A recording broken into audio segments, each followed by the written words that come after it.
Moi, j'aime ça aller dans les diners pour les déjeuners. Beaubien, nouveau système, il est quand même pas pire. J'ai amené deux chefs 3 étoiles Michelin manger là-bas. On leur a fait le classique pogo, stimé adresse avec une poutine. Le rêve. Bienvenue au Québec.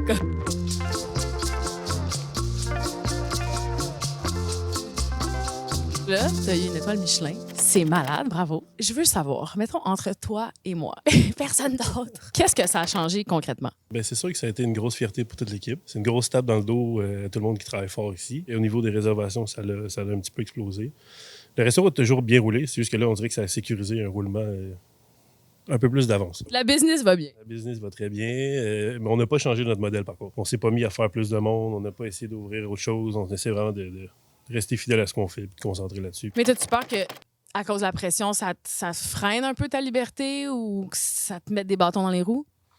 Je pense pas. Mais tu sais, je pense qu'on l'a eu avec ce qu'on fait. Puis on a toujours essayé d'évoluer, essayé de toujours se dépasser un peu pour nous-mêmes parce qu'on est tous des tripeux de bouffe. Fait que je pense que c'est juste à continuer de faire ça. Puis...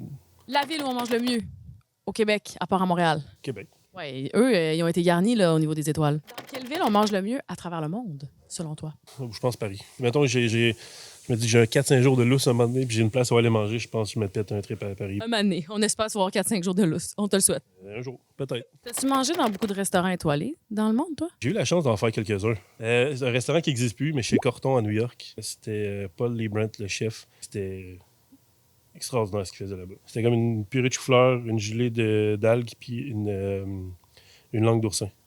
C'était 3 trucs dans l'assiette, puis j'ai fait des croûtes à manger. Là. Si tu veux cuisiner avec n'importe quel chef dans le monde, ce serait qui? Alain Ducasse. Ça doit être à la fois la chose la plus stressante à faire au monde, mais à la fois la plus enrichissante. C'est quoi ton quartier préféré où manger à Montréal? Je pense que je reste dans mon quartier beaucoup, moi. Je suis pas sorteux. Je suis plate, hein? Non, je suis pareil. Je reste dans le même quadrilatère tout le temps. Comme moi, si c'est plus que 20 minutes de char, je vais pas. À Montréal, outre le Master, c'est quoi ton resto coup de cœur? Récemment, j'étais allé manger au Alma. C'était complètement fou. Meilleur brunch à Montréal. Je sors pas bien des brunchs. Pas un brunchu.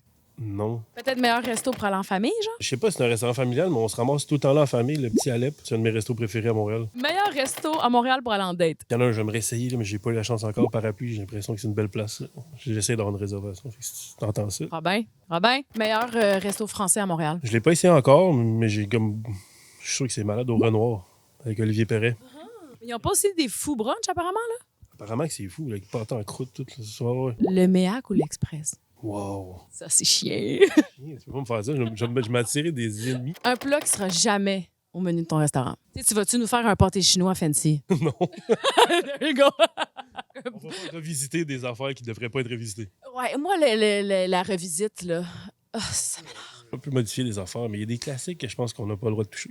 À la maison, c'est quoi ton comfort food par excellence que, mettons, faudrait que personne sache? Personne va jamais le savoir. Il y a une époque où je mangeais de la soupe Campbell de champignons, la crème de champignons. Je faisais cuire des pâtes, je goûtais, je mettais ça là-dedans. De la poudre d'ail. OK, mais il y avait quand même une recette, c'était pas juste la canne. Ben, je mettais de la poudre d'ail, là. C'est pas une recette. OK. Salé ou sucré? Ah, salé. Tomate ou asperge? Ouah. C'est chiant, hein, je sais.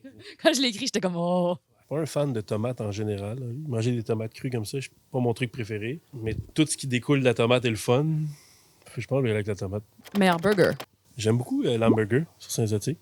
Yo, same, double boulette? C'est Saint-Louis. Smash double! Ouais. J'aime beaucoup aller là. Such a good one. Ça, c'est comme un hidden gem. Il y a des gems, t'as raison. Est-ce qu'un hamburger, c'est un sandwich? Mais non. Non. Je suis pas d'accord. Moi, maintenant, je dis qu'un hamburger, c'est mon sandwich préféré. Oui, d'abord. Qu'est-ce que tu pourrais manger matin, midi, soir? Je pense que c'est sandwich pas de croûte. Aux œufs, jambon, poulet? Les 3. Moi, je te veux. Là. Quand on va dans les trucs familiales, puis il y a des petits triangles. Là. C'est quoi la dernière chose que tu as mangée avant qu'on se parle? Et c'est quoi la prochaine chose que tu vas manger? J'ai mangé du gruau ce matin. Puis on s'en va. Je suis conséquent dans mes réponses. Hein. On s'est chercher des pains blancs et des viandes froides. Des sandwichs, votre croûte? On va garder les croûtes là, pour pas faire le gaspillage, là, mais on va se faire des sandwichs pour le stage meal aujourd'hui. Économie circulaire, yay! Merci. C'est fini. Yes! Yay!